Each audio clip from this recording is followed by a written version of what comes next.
SCP-153 គឺជា SCP មួយដែលវាមានរូបរាងលក្ខណៈដូចជាតុងអញ្ចឹងក៏ប៉ុន្តែវាមានភាពកាចសាហាវដោយសារតែវាមានធ្មេញនៅជុំវិញមាត់របស់វាហ្នឹងនៅពេលវាចង់សម្លាប់មនុស្សម្នាក់វាគ្រាន់តែខំហើយវាបញ្ចេញអាសារធាតុពុលចេញពីក្នុងខ្លួនរបស់វាចូលទៅក្នុងខ្លួនរបស់មនុស្សបន្ទាប់មកអាសារធាតុហ្នឹងវាធ្វើឲ្យមនុស្សហ្នឹងរលាយបន្ទាប់មក SCP-153 ហ្នឹងវាធ្វើការបឺតទឹកដែលលាយចេញពីមនុស្សហ្នឹងចូលទៅក្នុងខ្លួនរបស់វានៅពេលនោះមនុស្សដែលស្លាប់ហ្នឹងគឺគ្មានសល់សាកសពនោះទេដែលធ្វើឲ្យ SCP មួយនេះគឺវាមានភាពកាចសាហាវមែនទែន SCP-153 វាចូលចិត្តលាក់ខ្លួននៅក្នុងបំពង់ទយោឬក៏បំពង់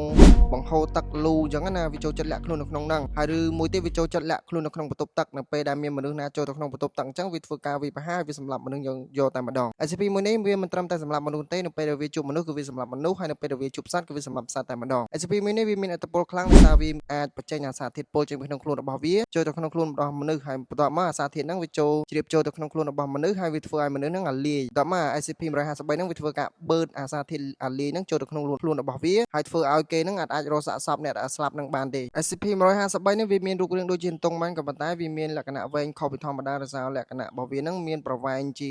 ប្រហែលជា10ម៉ែត្រអញ្ចឹងវែងមែនតើហើយវាលាក់ខ្លួនក្នុងបំពង់ទយោហ្នឹងគឺសុវត្ថិភាពបំផុតដែលវាមានសមត្ថភាពមួយនៅពេលដែលវាចូលទៅក្នុងបំពង់ទយោវាធ្វើឲ្យមាត់វាហ្នឹងដូចជាប្រហូរបំចន្លោះប្រហូរទឹកអញ្ចឹងទៅមនុស្សអាចសម្គាល់ដឹងថាវាជា SCP-153 នោះទេក្រោយមក SCP-153 នេះត្រូវបាន SCP Foundation ហ្នឹងចាប់វាបាននៅក្នុងបន្ទប់ទឹកឬក៏នៅក្នុងបំពង់ទយោហ្នឹងដែលយ៉ាងច្រើនក្បាលហើយយកវាទៅដាក់នៅក្នុងមន្ទីររបស់ SCP Foundation SCP Foundation បានយកវាទៅស្រាវជ្រាវអំពី SCP-153 នេះថាតើវាមានលក្ខណៈបែបណាហេតុអ្វីបានជាវាកាចសាហាវនៅពេលគេសិក្សាទៅ SCP-153 នេះវាមានភាពលក្ខណៈកាចសាហាវដោយសារតែវាមានធ្មេញដ៏មុតស្រួចនៅពេលដែលវាខំមនុស្សចំកន្លែងណាវាបញ្ចេញសារធាតុពុលរបស់វាចូលទៅក្នុងខ្លួនមនុស្សហើយវាធ្វើឲ្យមនុស្សហ្នឹងអាលាយទៅតាមសារធាតុពុលរបស់វាហើយ SCP Foundation ក៏បានបញ្ជាក់ផងដែរថា SCP-153 នេះគឺជាសត្វមួយដែលវាមានលក្ខណៈកាចសាហាវក្នុងចំណោម SCP ទាំងអស់ SCP Foundation បានដាក់ចំណាត់ថ្នាក់ SCP-153 នេះជា Euclid ដោយសារតែវាមានភាពកាចសាហាវក៏ប៉ុន្តែ SCP Foundation អាចគ្រប់គ្រងវាបានអញ្ចឹងហើយបានគេដាក់ចំណាត់ថ្នាក់វាគឺ Euclid SCP-153 នេះត្រូវបាន SCP Foundation យកវាទៅដាក់នៅក្នុងអាងទឹកគីមីមួយដែលសម្រាប់រក្សាទុកវាអញ្ចឹងណាហើយ